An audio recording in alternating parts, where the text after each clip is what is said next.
Hello, everyone. Wow, YouTube is just a disaster right now.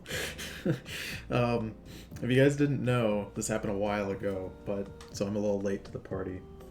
But for creators such as myself who want to do literally anything on this platform, they just rolled out.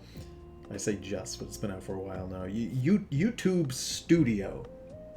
It's been out for a while, but now they're forcing everyone to use it. And YouTube Studio is disgusting. Do you guys have any idea how obnoxious it was for me to turn this fucking stream on?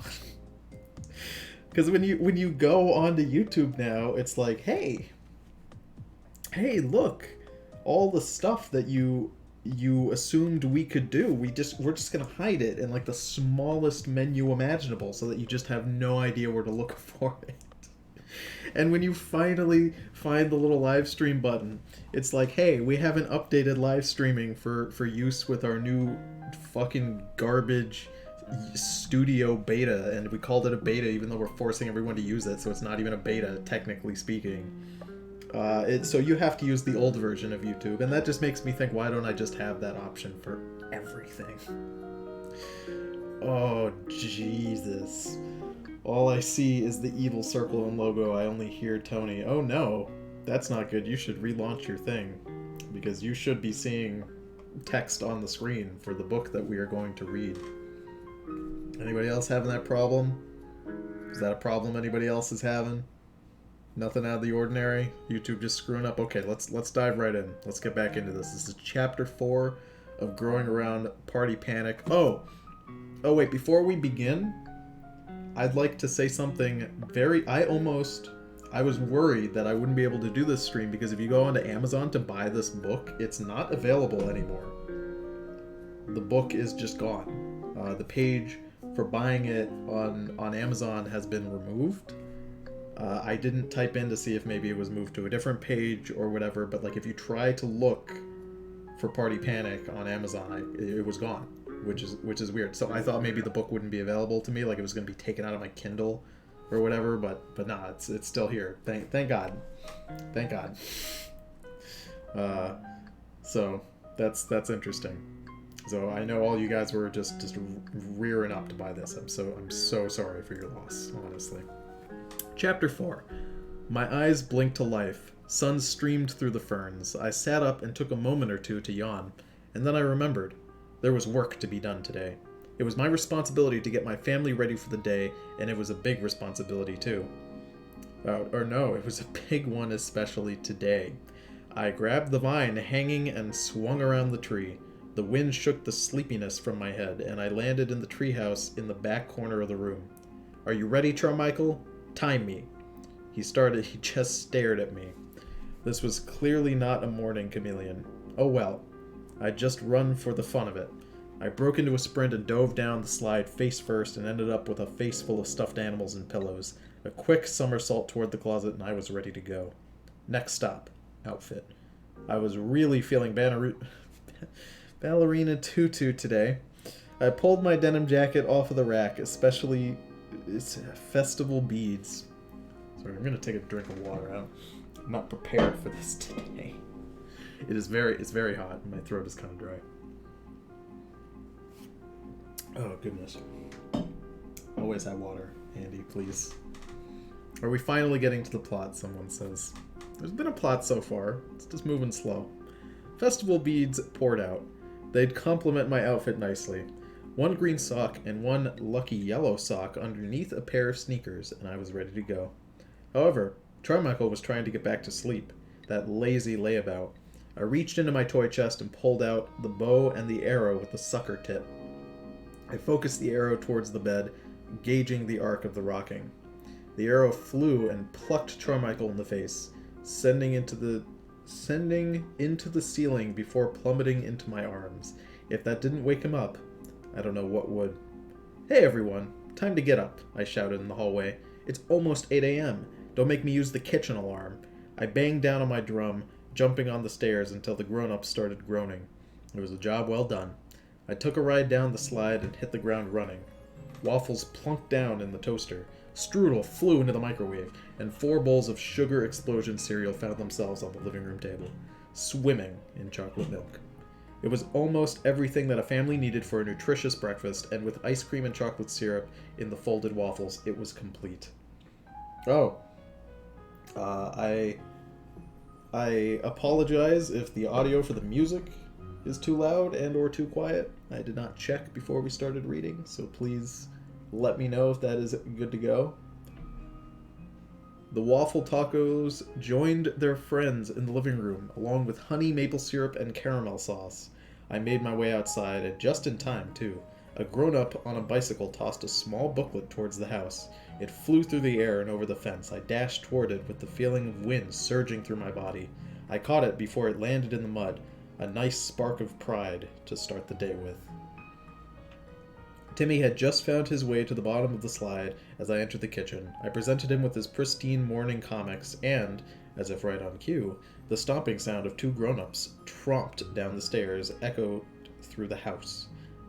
I got to work with the drink maker, 2 deluxe hot chocolates for the kids and 2 cups of coffee for the parents. Let's see here. Music sounds fine? Thank you. Thank you for letting me know. I placed the platter of drinks down on the table and sat down next to Timmy. He read away at the morning comics, swinging back and forth on the couch. Robert and Linda watched the television while melting into beanbags all over the perfect breakfast. And we interrupt this broadcast to bring you a special message, the newscaster said. Foxnoids is my new favorite show. It's the goodest cartoon I've ever seen. Can I see the news section? Linda asked Timmy, bemused. Timmy pulled out the back pages of the morning comics and handed them to Linda. Save the ad section for me, I told Timmy. Be careful, Linda. Too much news will make you paranoid. Go to the next page. There you go. This Kindle viewer is a little strange. Sometimes the arrow keys just don't work, so you have to click it. It's a little weird that way. Linda grimaced at me from behind her coffee cup. I felt myself tense up, but I decided to let it go. I would be able to get my revenge against her when I turned the house upside down. At that moment, I had to get the mail. I broke into a happy skip down the driveway. The smiley face was up. In the box there was a single letter in a bright red envelope. I deflated as soon as I saw it. I reached for it, praying to Santa Claus that it wasn't for me. No such luck. It was addressed to a Miss Sally Serenity Dunn from the city of Summerway. I tore it open, and a shower of confetti rained down to the ground. It was like putting ice cream sprinkles on rotten eggs. Even the letter itself tried to hide the bad news with a cute pastel blue construction paper with balloons and ribbons and cartoon animals decorating the sides of it. Miss Sally Dunn, your home has been randomly selected for party duty this Friday, May the 20th. We expect you to open your home and your doors to the town at 6 p.m., exactly on the chosen day. We remind you that failure to do so would be seriously breaking the rules and blah blah blah. I could not care less. I had party duty at the worst possible time. There would be no way that I could set up the house to accommodate Linda's secret agent adventures and get the house ready for a party. As if the letter could not be more insulting, the mayor, Tallulah Hartley, left her signature fresh in purple pen on the bottom of the paper. If I didn't know any better, I'd think that she did this on purpose just to annoy me. What was I going to tell Linda? I tried to think of something as I returned to the house. I tightly clutched the letter in my hand, hoping that I could make it disappear with the sheer force of will. When that plan proved a failure, my only other idea was to avoid telling Linda about this entirely.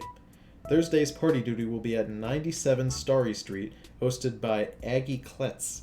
And finally, Friday's party duty will be held at 132 Rocky Road, hosted by Sally Dunn.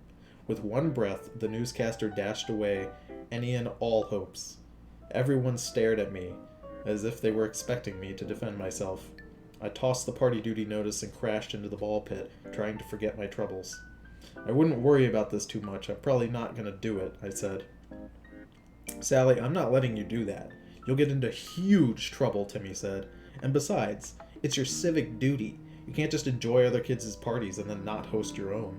I'd already promised that I was going to help Linda, and I don't have time to do both. Well, if you don't like it, you'll have to just bring it up with the mayor, Linda said, in an oh well tone of voice. You know what? That's not a bad idea, I said. It's about a time I gave Mayor Hurtley a piece of my mind. Even though Linda gave me a shocked expression, I knew that for once she was right. I had some choice words for Tallulah Hartley that had been building, and it was about time to let her know exactly how she had been doing. As soon as my parents left for school, I tossed the party duty letter into my purse and left the house in a huff. I slowed my car as the scent of the forest hit me. Even from a half-mile away, I could see the grand tree of Summerway. Its canopy went on even further, blanketing the center of the town and the other massive trees that surrounded it. Almost every single one had been hollowed out into a skyscraper. Many had tree houses built around them and connected with a network of rope bridges. April always tried to drag me up there, going on and on about how great the smoothies were. They were made with fruits picked right off the tree in front of your very, very eyes. Your very eyes, one very. She would say, I just didn't like spending time in places where grown-ups weren't allowed, with the exception of a bungee jumping trip every now and then. I didn't expect things to change. There was no way that those bridges could support a full-grown adult. I turned past a fountain spewing chocolate sauce. Kids gleefully ran through it and played on the statues. I bit my teeth. Today was a business day. I had to keep repeating that to myself until I made it to the town hall parking lot. With my ponytail fixed from the wind damage, I was ready to tackle Tallulah. Until Carmichael started whining. His button eye gave me that look. He refused to wait in the car alone. Come on, this is something I've got to do myself, I told him. Carmichael was silent. I rolled my eyes and unbuckled him. A few steps away from the car, and I tripped over a tree root. It bruised my pride more than my body, but it forced me to look up. The great tree of Summerway sprouted out of the town hall, almost as if the tree and the building were one. I walked up the stone steps face to face with the clock. Its squiggly lightning bolt hands ticked and talked around the circle. 2 flags hung on each side of the door, blowing in the Summerway breeze. As I reached the top, my steps became shorter and more hesitant. I was getting closer to the part that I hated most about coming to Town Hall. 2 wolf statues in mid-growl guarding the building. Their ruby eyes stared at me with a fiery, evil look. Getting rid of them would be another thing to talk to Tallulah about. I held Carmichael close as I passed the statues and plunged into the main lobby of the building. A wind pushed my hair back. The 3rd floor held open windows, letting songbirds flutter into the room and land on the great tree's branches that held up the room. The sunlight disappeared as wooden gates covered the windows. A kid behind the reception desk turned a crank built into the base of the tree. Rain must have been on its way. It was difficult to see in the chaos of the room. Some groups of kids walked by with stacks of paper clipboards, clearly on business, while others jumped and shouted to be heard by the first group. I managed to only just avoid a kid sliding down the staircase railing, random papers scattered as he regained his composure. He scowled at me as he snatched them from midair. But I want to go in now. I don't want to wait, the child whined. You know it's that kind of behavior that earns kids a public wedgie, a scout said. I would never be able to see Tallulah with all of this chaos unless I pushed my way through the crowd towards the reception desk. Most kids there were trying to hush the crowd or stop them from hopping the desk. But some were typing away on computers. I tried yelling to get their attention, but everyone was rushing to speak on top of each other, and my shouts fell on deaf ears. Not even the scouts noticed me jumping and screaming. Perhaps there was one benefit to this chaos. No one would notice if I decided to explore a bit. Even the scout in front of the door marked elevator was distracted by a toddler on the verge of a temper tantrum. I tiptoed over to the door and pried it open, never taking my eye off the scout or any other member of the crowd. I was in the elevator shaft without a peep. The door closed behind me, and the clamor of the crowd fell into nothing. So this was what Linda was always after when she was looking for a moment of peace and quiet. It felt kind of nice to have your thoughts flood back into your brain. In the shadowy room, I bumped into a tire and knocked myself onto the mattress floor. The nervousness was getting to me. I tried to get this over with as quickly as possible. I tucked myself into the tire and placed Carmichael securely in my lap. Take a bit more water here.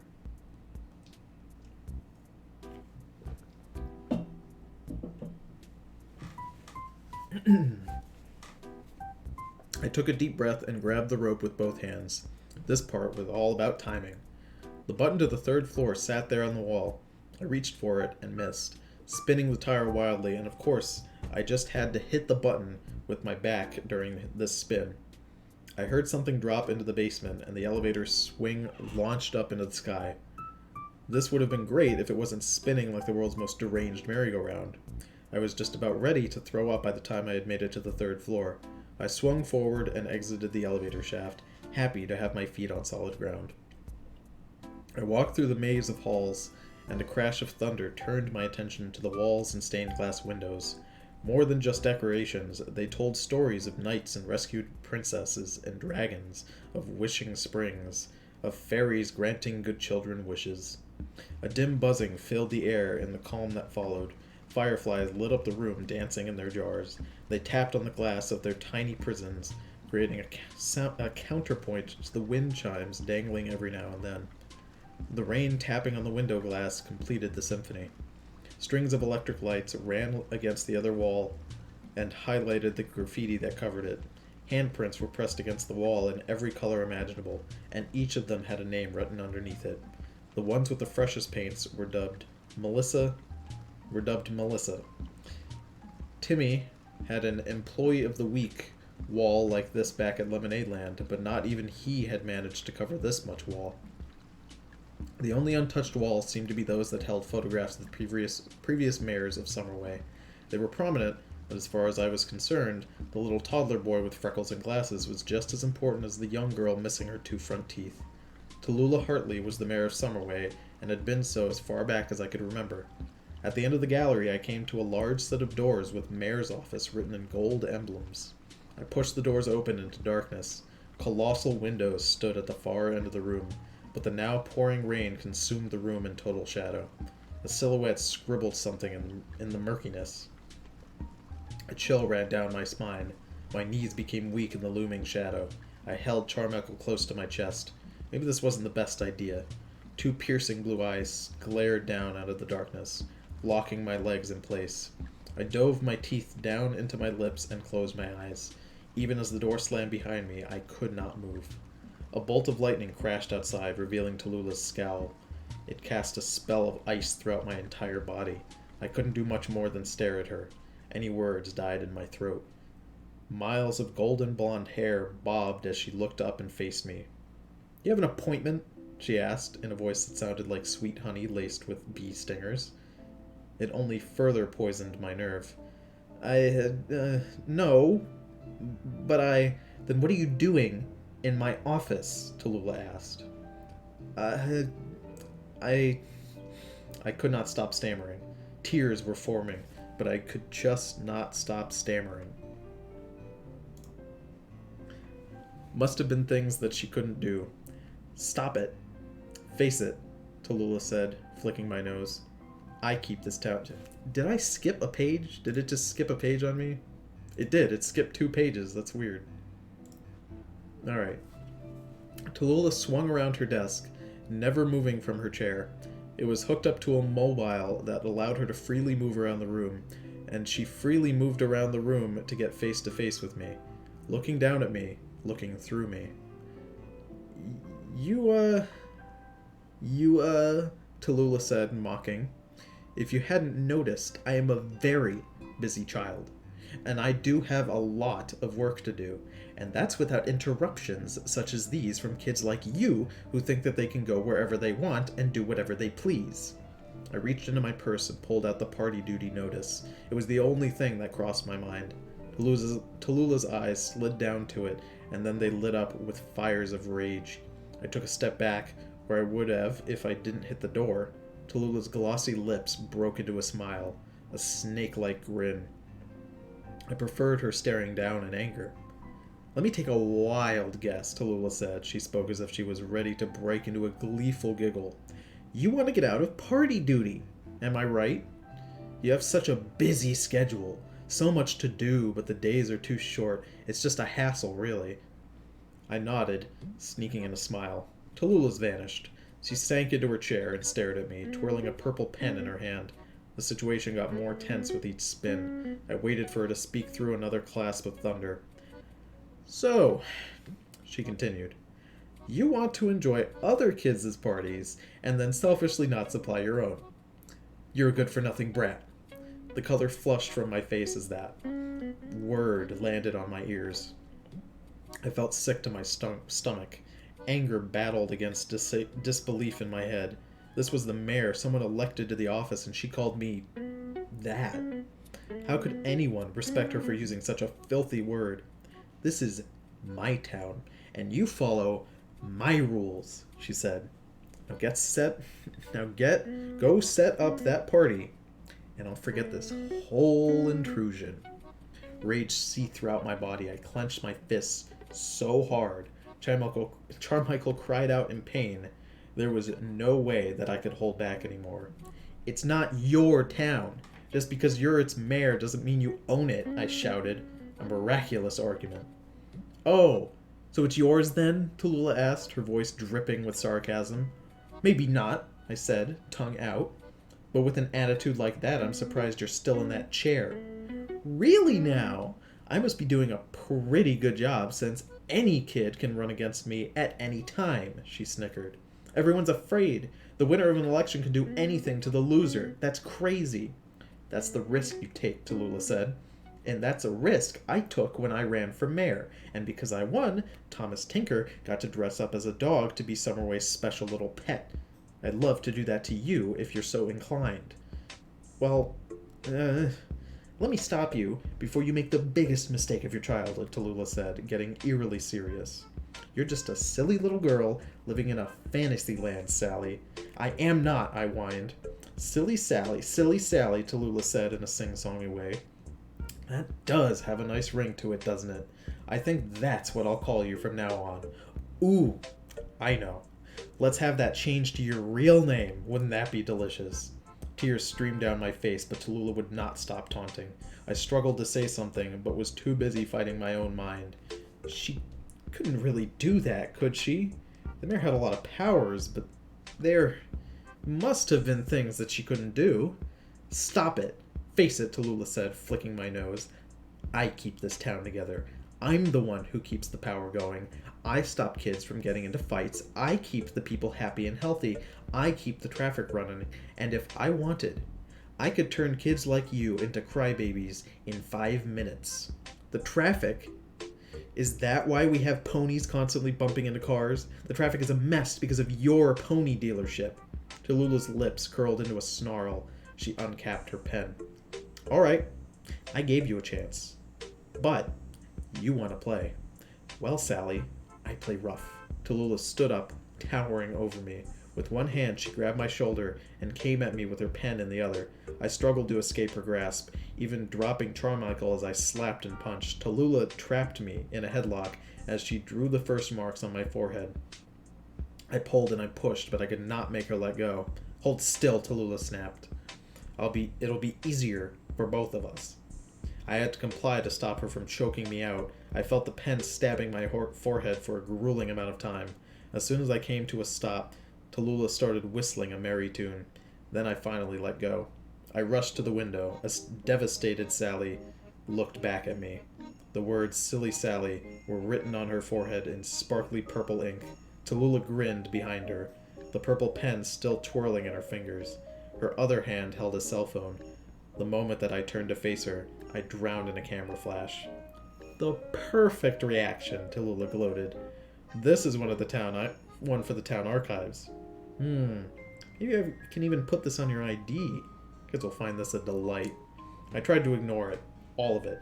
Getting rid of the words was a much more important task, and not letting her see me cry. I could prove Tallulah wrong. I could prove that she couldn't get to me. I spat on my hand and rubbed. The pen marks didn't even smudge. Now, how good would the mayor's pen be if its marks could be removed just like that?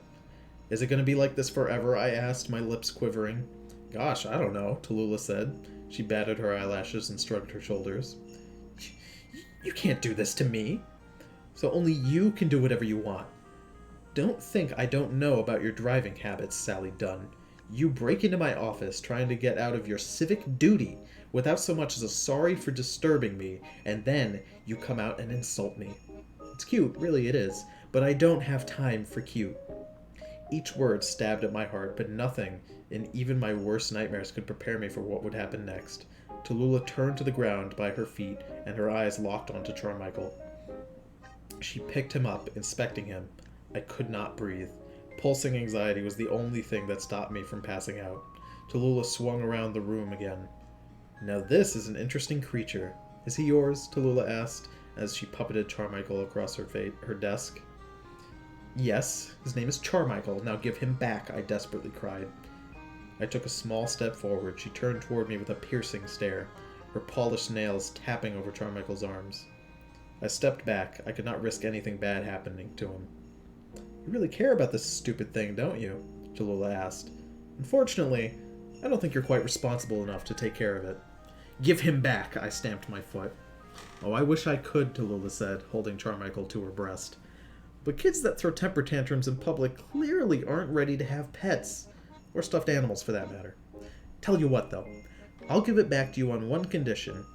Be the bigger kid and apologize to me. Right now. Apologize? For what? Seems to have slipped my mind, Tallulah said coyly. She grabbed Carmichael's arm and waved it at me. She taunted and teased him, telling him to say bye-bye.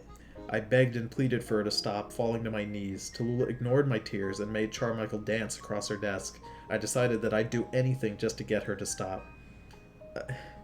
I'm sorry, I said.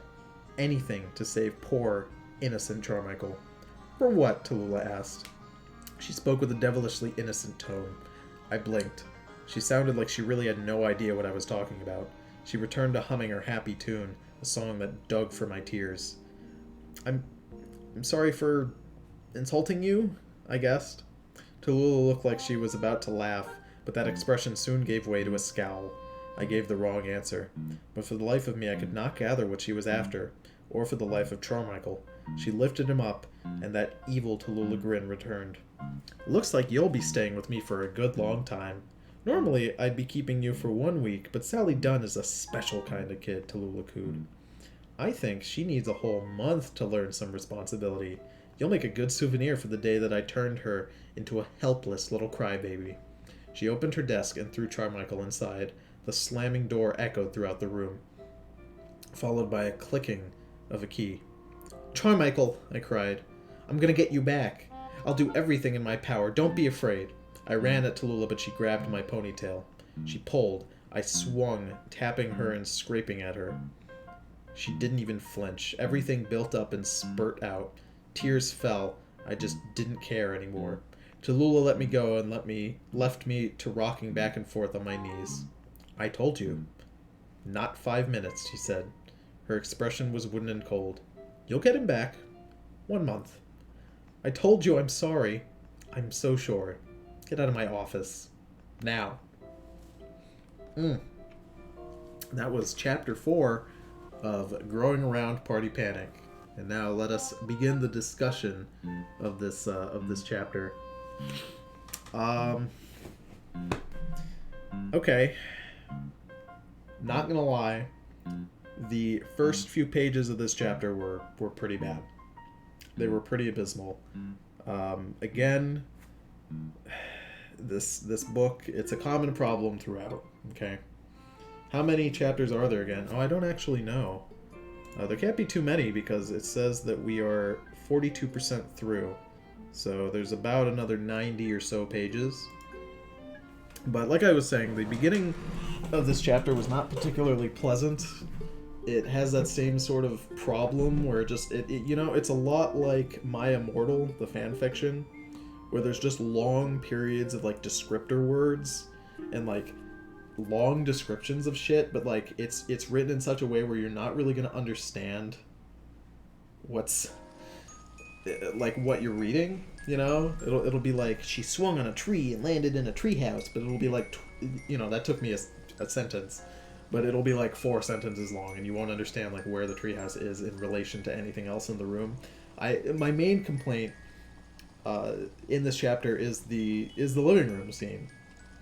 I don't know where the ball pit is in the living room. I don't know what their front yard looks like. I don't know what is going on. It's just the scene building is really, really not great. You know what I mean? Not gonna lie. When do you ever? Oh, that's a nice thing to say, Super Crazy Crasher. I try not to lie. I don't really. What am I gonna lie about? I don't really have anything to lie about here. It really is just. It really is just difficult, to read. There's just. It's such a problem with the world building here, and that really is. It just puts a whole damper on like everything else. It's really a shame. Really, really a shame. The concept of the party thing is kind of dumb because there's no real life counterpart. I disagree. I think, they describe it as a civic duty.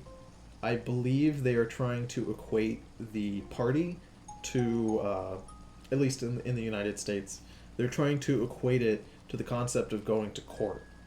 Going and being on a jury duty, which most people don't like to do, but I think that's the real world equivalent here. That's what I was picking up. Because people love to, live their lives every day and have the law sort of take care of criminals and have juries, pass, judgment on these people. But they don't like the idea of going to jury duty and, like, having to waste their time and stuff like that. I really think that's what they were going for with the whole party thing here.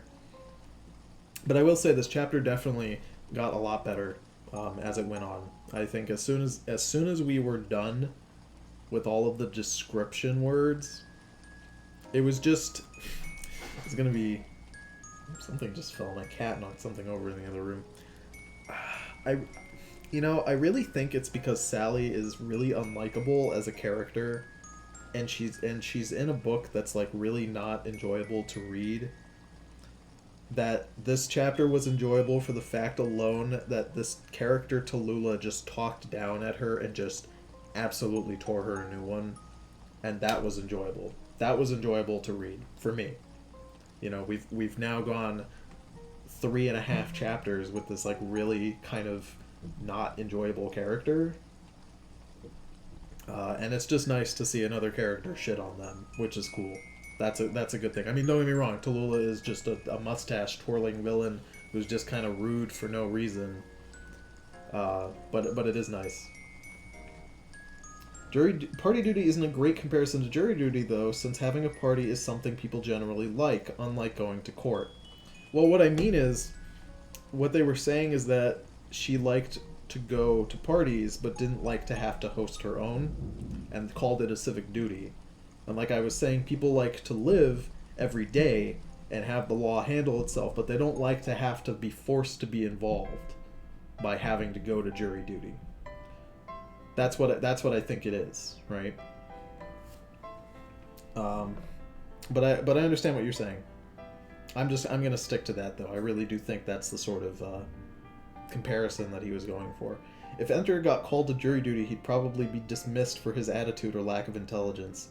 You know what's interesting about this is not at all related to the book. My mom was able to get out of jury duty almost every single time.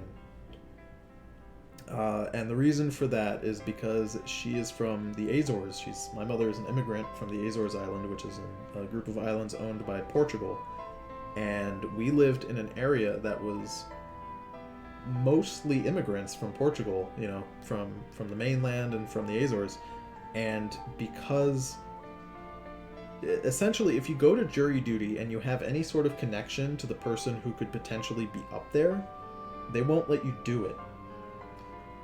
I like the Animal Crossing. Thank you. People seem to like when I pick the Animal Crossing music, and I really like it, so I do it every time. So my mom would always get out of jury duty because the people who were, of course, being arrested and put up there were almost always Portuguese people, and she would always say that no, I have a connection to those people because we were both immigrants together, or I'm related to. She would just lie, I'm related to them somehow, or I know them personally, and the government would always just believe that, whoever was there would believe it, because she wasn't even lying half the time. Most of the Portuguese people knew each other, which is kind of funny. Why is it a civic duty to host a party? Shouldn't that be the government's job? This is a world run by children, so I guess it just sort of... You kind of have to suspend your disbelief for at least a smidgen. I'm willing to believe that in this world they would force children to host parties. That's what I would not think that is too ridiculous of a concept. What do you think of Enter saying breast in a kid's book? I was actually getting to that. Not that very specific point, but that's part of a bigger problem. The writing was boring in the first half because it was too descriptive. However, the second half was just uncomfortable because of how Enter would phrase his sentences. Yes. Yes, I will be getting to that in a second. Dingo. Sending me some Norwegian crons. Let me go ahead and read this. I like the part where he described the firefly, but it sounded like something I'd read in a Skyrim book, not a kid's book, so it was really out of place. Yes, no, I completely agree.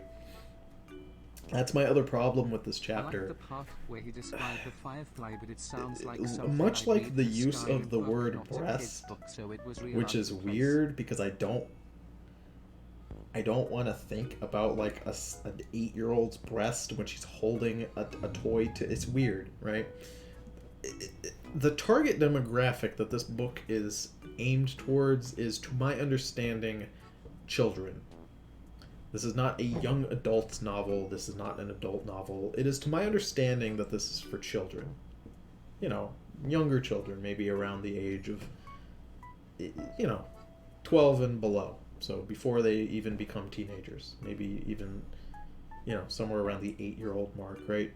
And the writing in this, in certain sections, especially the second half of this chapter, is just... It's just really... It's weird. Like, it doesn't fit... I'm not saying that kids are stupid, right? Like, you can't write in a mature way that a child will understand, Like, Lemony Snicket has some crazy shit in it, right? For the audience it's trying to go for, but, like, that works. But this just doesn't, right? Breast just means chest. He's trying to sound mature by using an old-fashioned term, but it just comes off as weird. Yes, exactly. There's a lot of phrases like that, like the breast phrase in this chapter especially, and they come off as feeling really out of place for the target demographic. Mr. Enter's Wild World salad, right? Oh my goodness. I would have used torso. I would have just said chest. I would have just said chest, to be honest, It... I don't know. Or I would have said something like... if he was going to explain what Tallulah looked like, he could have maybe pointed out that she was wearing a tie, because I would imagine she's in some sort of small business suit, because she's the mayor. I would probably say something like, she clutched Charmichael into her tie, because that tells you that it's, her chest, tells you what she's doing. But, there's really a million ways that he could have phrased it besides using the word breast. And I know I'm really harping on that one specific word, but it's a problem that persists throughout the rest of the chapter. I can't think of any specific examples right now, without maybe flipping through here. But there's another thing.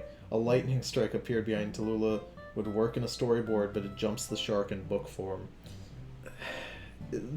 The thunder was, again, I agree with you to a point. It's one of those things where you can really tell that that Mr. Enter... Here, what am I doing? Let me pop something up here. There we go.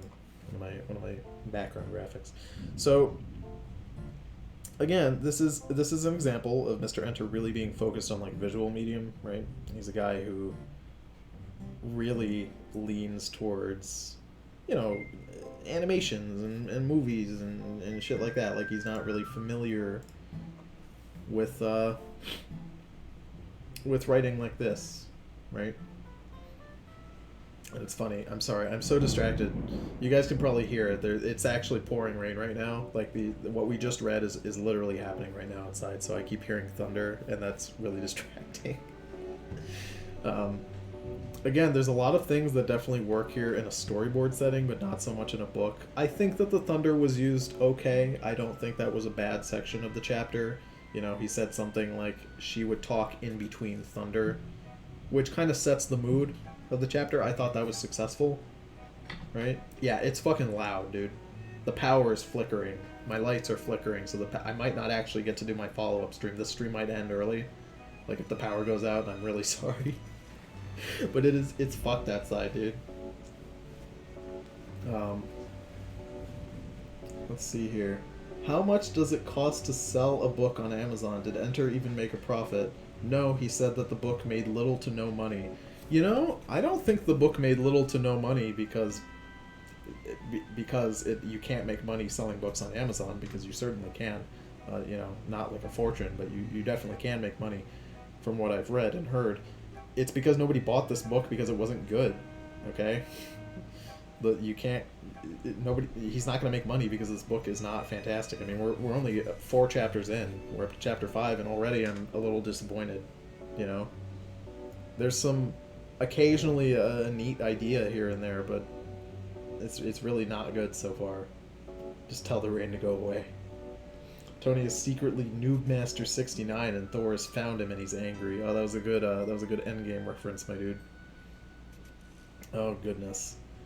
But let me see if you know, I've gotten all the negatives out of the way. I think I've managed. Oh no, there's one more. There's one more. This chapter in particular. Don't get me wrong. When I'm reading this, you know, I'm not some professional, you know, Audible.com book reader. All right, guys. You know, I'm not like that. So I stumble over words. I have to re-say things if I think I did it poorly. Sometimes I'll add a word or not put a word in there when I'm speaking. But this chapter especially, I was noticing that I was adding words into sentences, and then when I would subconsciously realize I added a word, I would subconsciously read the sentence and figure out that the sentence was poorly written, and my brain added the word in there because the sentence would have sounded really bad otherwise. This chapter in particular has some really weird kind of like grammatical errors and certain sentences not flowing well into other sentences. I don't know if I know some of you guys like to read while I'm speaking, right? That's when I originally did stuff like this, people would say, you know, put the text up there so I can read along. I'm really curious if you guys were able to see sentences like how I'm describing them, where like they just don't work. Certain words are missing, or it's just written in a way that doesn't flow into another sentence. There's a lot of those here. It's very strange. It's very, very strange. I don't know if anybody else saw that. But that made this kind of difficult to read, and I know that if I was reading this alone, not out loud, like if I was just sitting in bed, you know, reading this before bed, it would have been really distracting in like a really negative way, which it's very clunky. Clunky is the right word, Dingo, I'd agree. Hey Tony, good to see you again. You know, I only really get to stream once a month now, and I'm very happy to be streaming again. But Tony, has Enter's fans given you any hell for these streams? No. You know what's funny? I opened up YouTube for the first time in like a week or two because I've just been so busy with work, and I saw a comment on one of my older videos that was I think one of my Let's Plays of like Shadow of Mordor or something. Holy shit. It's fucking scary, dude. That was loud. Holy shit. Alright. Okay. Alright, I'm probably gonna die. This is gonna be my last stream ever. Anyway. Sorry, that was really fucking scary, dude. I got a comment on my video that said, this channel seems to be very unpopular, but I enjoy it. And first of all, that sort of comment to some people would seem as like a backhanded compliment, like, oh man, you're really shitty, but I like you. You know, but I took it as a compliment, and I thought to myself, you know, I am very unpopular, and it's entirely my own fault because I don't produce content. You know, I make less fucking content than JonTron, and everyone gives him shit because he makes a video once every like 6 months or something crazy. You know, so I'm not gonna get shit from Mr. Enter's fans because I'm just so low on the radar, you know, which is nice. People have told me they enjoy that I don't have 1 million subscribers, because that means when I do a live stream, there will be, you know, I can read your stuff, you know. The chat isn't really moving so quickly that I can actually respond to you guys, you know. Tony, run, Ghidorah is coming for you. I have to see that new Godzilla movie. I actually really enjoy Godzilla, but I never do see the movies when they come out. My windows, I feel like they're gonna break, dude. This is really bad. I might try and stream in like 2 hours and hope the rain goes away. Please don't die. 2 commas instead of 2 periods. Thank you, Dingo. I appreciate those commas. Those will save me. JonTron's been pretty steady in uploads as of late. I actually don't know. I haven't watched a JonTron video in a very, very long time. A couple of years, I'd Please say. don't die.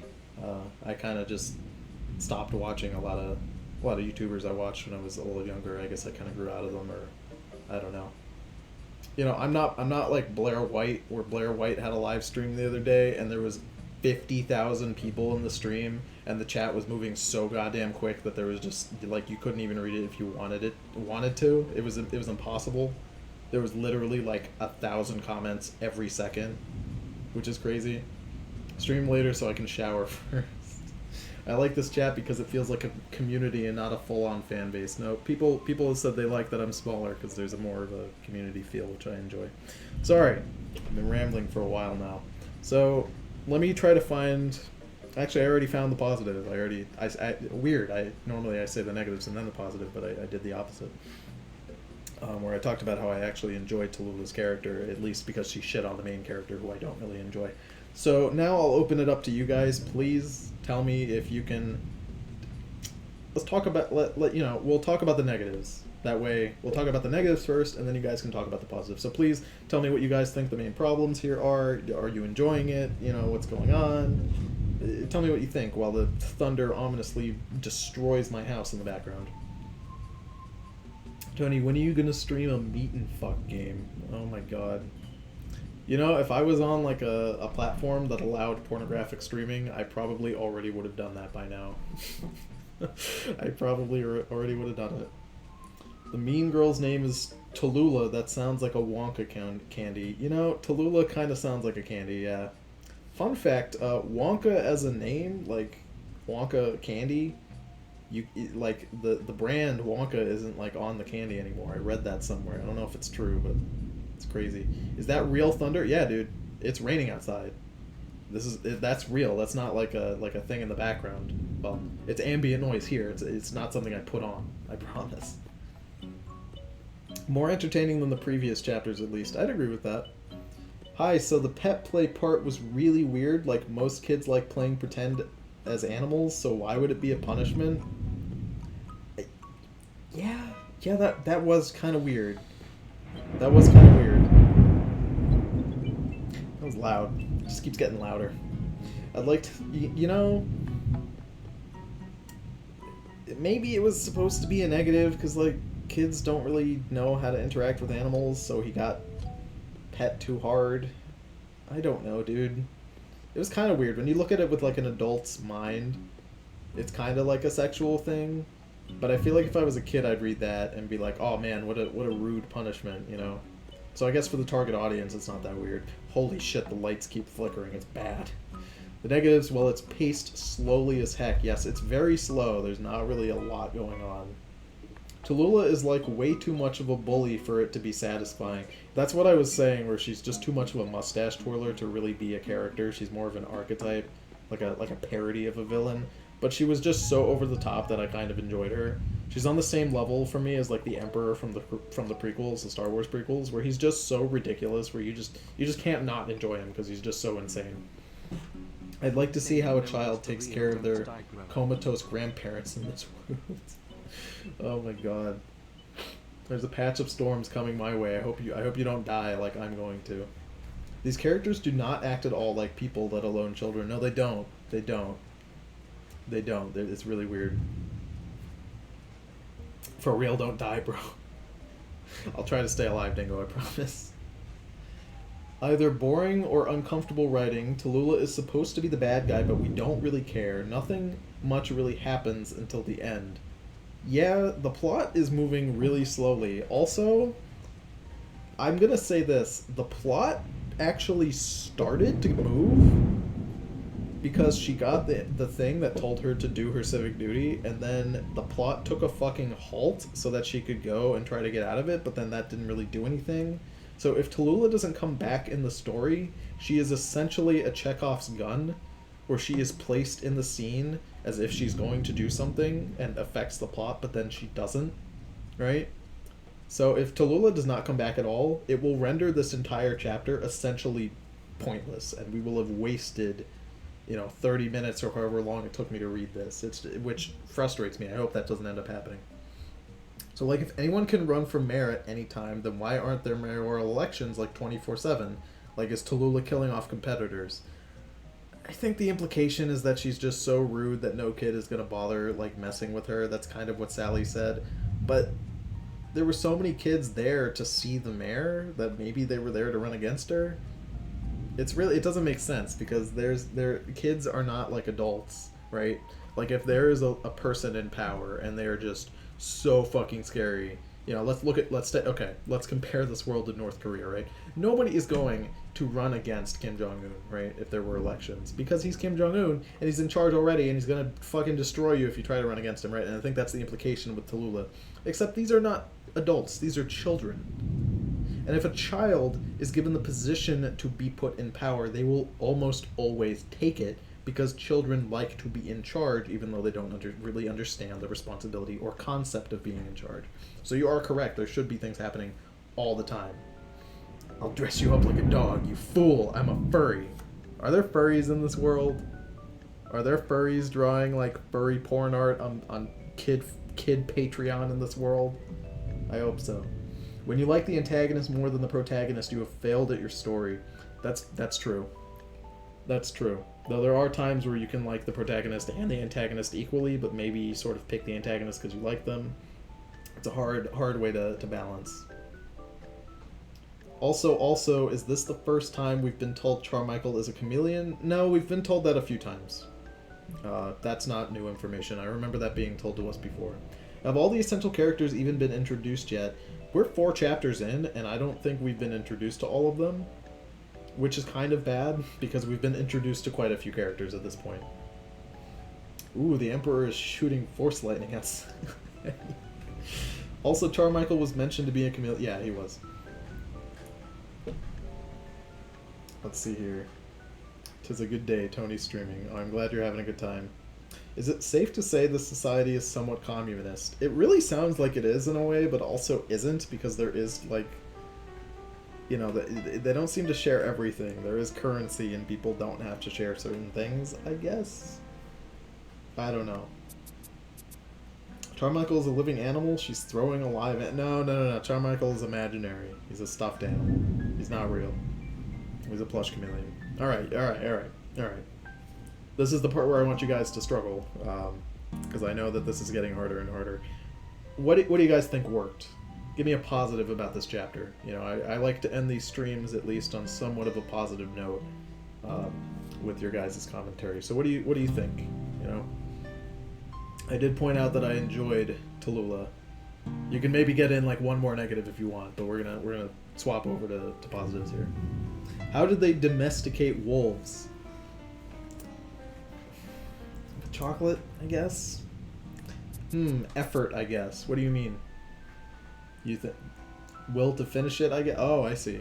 So the fact that this was finished and created at all is what you would consider admirable, not anything related to the content, but the fact that it was finished as a product. I suppose that is in fact admirable. I think I have said on another stream, or at least I know I've said this, you know, in private to people who I've talked about with this book.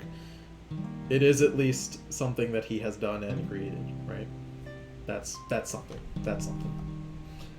Let's see. Well, I joined super late, so I can't really comment. That's unfortunate.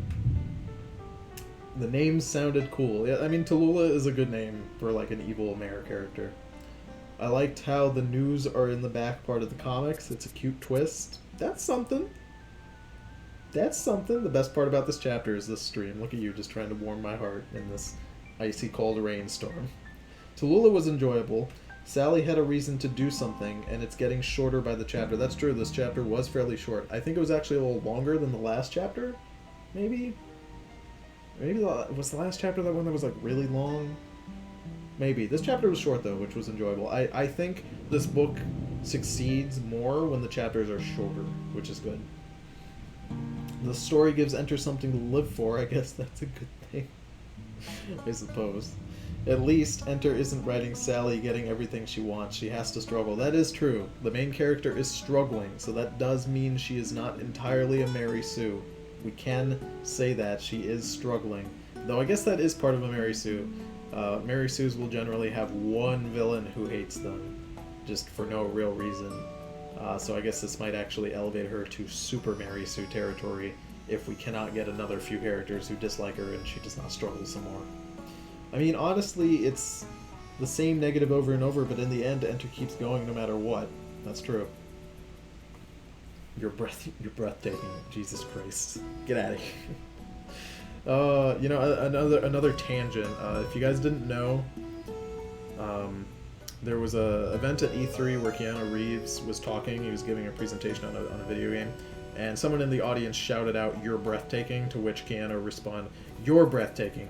Everyone here is breathtaking," right? Well, that guy who shouted "You're breathtaking" to Keanu is actually actively right now milking that catchphrase. Like, it's not, I can't even call it a catchphrase. He's milking that 5 minutes of fame he had right now. He's actually a live streamer. He live streams like video games and shit, just like I do. And his avatar is a Bitmoji with headphones on, and he is trying to milk the word breathtaking for all that's worth. All of his tweets are like, "Hey guys, you asked for it. Here's a 10-hour compilation, or a 10-hour gif of me calling Keanu breathtaking." And literally everyone on Twitter is like, "Nobody fucking asked for this. What are you doing?" And he just bans anybody who talks shit about him. It's crazy. I wouldn't be surprised if he fucking claimed this video was hate speech because, like, I'm about to call him a huge weenie. He's a huge weenie. He's a really big weenie. And funny enough, there's an episode of WWE Wrestling, and on the fucking wrestling stage, a wrestler called another wrestler breathtaking. And they posted that on Twitter the other night. And this boy, I think his name is Peter, we're gonna call him Peter, breathtaking Peter. His name on Twitter is actually like, if it is Peter, it's like Peter, you're breathtaking, in quotations, you know, whatever his last name is. And he retweeted that fucking WWE Twitter post that said, "Whoa, did I just see someone use the word breathtaking? That's like a nice reference to me, guys, haha." It's literally the worst. It's so bad, dude. I hate it. It's so cringy, dude. Oh my god. Sorry, let me... Does the NRA exist? Okay. At least the story is progressing, and Sally might actually undergo character development. That's true. We're on the cusp of perhaps engaging in character development, which is something. Jesus Christ! Remember the time Keanu Reeves said you were breathtaking? Jesus Christ! He put a company in a bad spot. Yeah, you know, he did a lot of things. This Peter breathtaking guy, he's something. He's really something. Please look him up. Please look him up, because he's really, really fucking cringy, dude.